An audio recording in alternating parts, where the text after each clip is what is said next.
গজরাজের আতঙ্কে ঘুম উড়েছে সাঁকরাইলের বনপুরা নয়াগা এলাকার বাসিন্দাদের। হাতির তাণ্ডবে লণ্ডভণ্ড হয়েছে বিঘের পর বিঘে চাষ জমি। জানা গিয়েছে হঠাৎ করেই 20 থেকে 25টি হাতির দল লোকালয়ে ঢুকে পড়ে। লোকালয়ে ঢুকেই তারা তাণ্ডব চালাতে শুরু করে। হাতির হুঙ্কারে এলাকায় আতঙ্ক ছড়িয়েছে। রাতেই বাড়ি থেকে বেরিয়ে আসেন গ্রামবাসীরা। বাড়িঘর বাঁচাতে রাস্তায় ব্যারিকেড দেওয়া হয়। আগে তো বন্যার তো নিম্নচাপে এখানে সব পচে গেছে ধান জমিগুলো।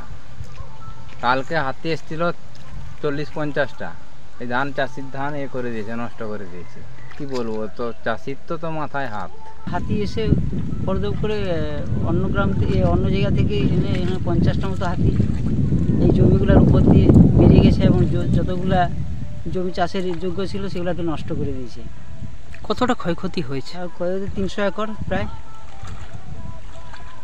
আগে দিন কয়েক আগে বন্যা হয়েছে, বন্যায় মানে নিচু জমিগুলো সব নষ্ট হয়ে গেছে।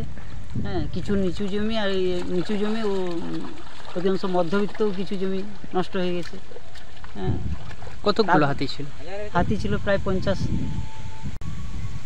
রাত্রে এসে এগুলো পুরো করে দিয়ে গেছে পুরো দল।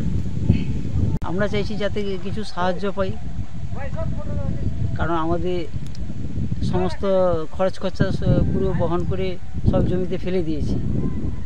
কিছু যদি সাহায্য সরকার থেকে পাওয়া যায় তাহলে আমরা উপকৃত হব। সাঁকরাইল থেকে নিজস্ব প্রতিনিধির রিপোর্ট, এএনএম নিউজ। আরও খবরের আপডেট পেতে সাবস্ক্রাইব করুন আমাদের ইউটিউব চ্যানেলটি আর বেল আইকনে ক্লিক করুন নোটিফিকেশনস পেতে।